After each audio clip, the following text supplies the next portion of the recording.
ఎలక్షన్లో తెలుగుదేశం పార్టీ బ్రహ్మాండమైన మెజార్టీతో గెలుస్తూ వైసీపీ పార్టీకి డిపాజిట్ కూడా లేకుండా చేసింది. అక్కడున్న ఓటర్స్ అంతా కూడా ఈరోజు చెప్పేది ఏమంటే, మేము గత 40-50 సంవత్సరాల నుంచి ఓటు అడిగే మేము వేయలేదు, మాకు ఇంట్లో కూర్చుకున్న గుర్తు కూడా మాకు లేదు, ఇప్పుడే మేము ఖచ్చితంగా ఓటు వేసామని చెప్తా ఉన్నాను. నిదర్శనం మనకి ఈరోజు తెలుగుదేశం పార్టీకి 6,700 ఓట్లు వస్తే వైసీపీకి ఖాళీ 640 ఓట్లు వచ్చాయి. డిపాజిట్ కూడా లేదు. అదేవిధంగా వంటిమిట్లో కూడా ఈరోజు బ్రహ్మాండమైన మెజార్టీతో టీడీపీ అభ్యర్థి మనకి అక్కడే గెలిచారు. ఇది ఒక జగన్ పరిపాలనకి తెలుగుదేశం పరిపాలనకి వ్యత్యాసం మీరంతా కూడా గ్రహించాలి. ఎందుకంటే ఆ రోజు కుటుంబ బై ఎలక్షన్లో మేము చంద్రబాబు నాయుడు కంచుకోట భద్రపడుతుందని చెప్పింది. ఆ రోజు కూడా ఎక్కడా కూడా తెలుగుదేశం డిపాజిట్ పోలే. అధికారులు కూడా బ్రహ్మాండంగా కూడా 20 ఓట్లు 50 ఓట్లు 100 ఓట్లలోనే మేము ఓట్లు అయినాం. ఈరోజు పులివెందుల లెక్కెత్తుకుంటే ఖాళీ 10% ఓటర్స్ కూడా తీయలేదంటే ఎంత దారుణంగా ఉందో కూడా గుర్తుపెట్టుకో. కాబట్టి జగన్మోహన్ రెడ్డి ఇప్పుడన్నా మాట్లాడేది వదిలేయి. ఊరికే ఇప్పుడు కూడా చంద్రబాబు నాయుడికి నీకు వయసు అయిపోయింది, నీకు ఇంకా నువ్వు నరకానికి పోతావు అనేసి చెప్తా ఉంటే మాకంతా బాధ అవుతుంది. నువ్వు ఆ మాట వదిలేయి.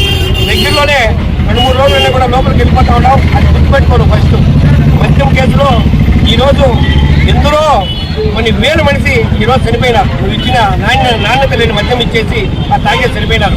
ఆ కేసులో నేను ఇరుక్కోవడం. ఇప్పుడే నీ మినిస్టర్లు, నీ ఐఏఎస్ ఆఫీసర్లు కూడా ఇప్పుడు 16 మనుషులు లోపల ఉన్నారు జైల్లో. ఇంకా నీ ఎంపీ మిథున్ రెడ్డి ఉన్నాడు, శివరెడ్డి ఉన్నాడు. నువ్వు చెప్పుకుంటా పోతే చాలా ఉన్నారు.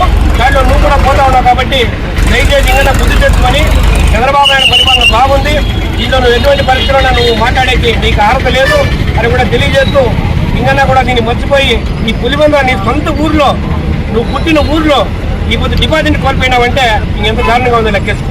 స్వచ్ఛందంగా వాళ్ళు ఓటు వేసినారు కాబట్టి ఈరోజు మనకి అంత మెజార్టీ అక్కడ వచ్చింది.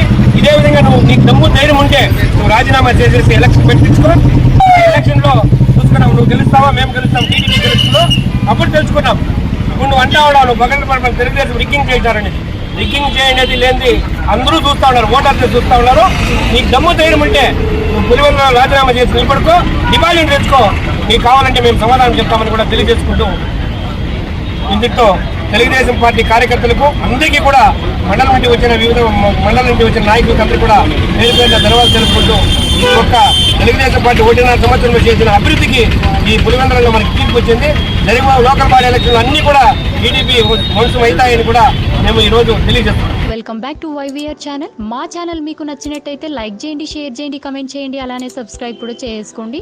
పక్కనే ఉన్న బెల్ ఐకాన్ని మాత్రం క్లిక్ చేయకుండా మర్చిపోవద్దు. ఎందుకు అంటే మేము పెట్టే ప్రతి వీడియో కూడా మీకు నోటిఫికేషన్ రూపంలో వస్తుంది. అండ్ ఈ ఛానల్ని మీరు సబ్స్క్రైబ్ చేసుకోవడమే కాకుండా 10 మందికి షేర్ చేయండి, సబ్స్క్రైబ్ చేసుకోమని చెప్పండి.